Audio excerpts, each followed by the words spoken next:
le cœur de mes recherches, c'est vraiment l'haptique, le sens du toucher. Je m'intéresse aussi à l'interaction de l'haptique avec les autres sens, principalement la vision, et donc d'essayer de comprendre dans quel cas le toucher va être plus important pour informer le cerveau et dans quel cas la vision va prendre le dessus. J'ai aussi une thématique qui est un peu plus industrielle, donc qui va vers les écrans tactiles, les appareils tactiles, les stimulations. Donc, ce que j'étudie beaucoup, c'est les différentes dimensions du toucher et comment elles sont perçues par les humains. On peut faire par exemple des mesures physiques, comme avec un appareil, avec cet appareil qui nous permet de faire une imagerie très précise de la déformation du doigt qui touche une surface ou un objet.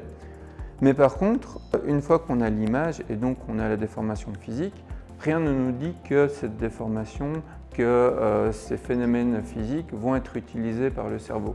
Et donc, en plus d'une caractérisation physique assez précise, on doit faire des expériences psychologiques, psychophysiques pour se rendre compte est-ce que les humains perçoivent ces différences qu'on a vues avec la caméra ou alors pas du tout et ce n'est pas une information qui est utilisée par le cerveau. En plus, le toucher est multidimensionnel. Donc par exemple, là j'ai parlé de déformation, mais il y a la température, il y a aussi donc la souplesse des objets, donc vraiment la manière dont la peau ou le doigt va rentrer dans un objet. Et en fait, tout ça va se mélanger et c'est encore une question extrêmement ouverte de quelle est la hiérarchie des sensations et lesquelles vont être importantes pour qu'on se donne une image tactile dans le cerveau.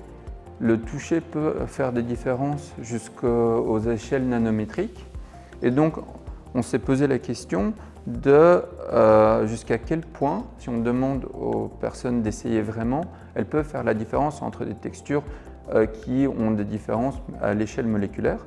Et en fait, ça peut être testé assez simplement parce que ici, par exemple, on a tout simplement une réglette avec 3 échantillons, dont 2 sont pareils, 1 est différent.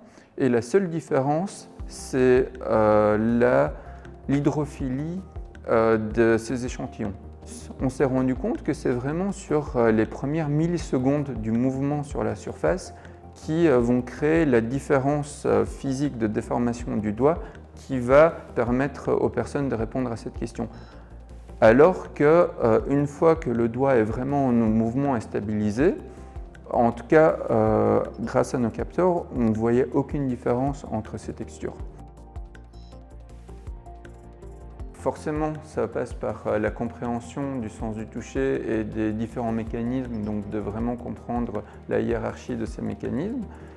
Et donc, une fois cette hiérarchie comprise, il y a 2 buts qui sont un peu sociétaux, donc qui vont être d'une part la robotique, donc par exemple arriver à créer de l'appréhension chez les robots, de la dextérité, de leur faire prendre des objets.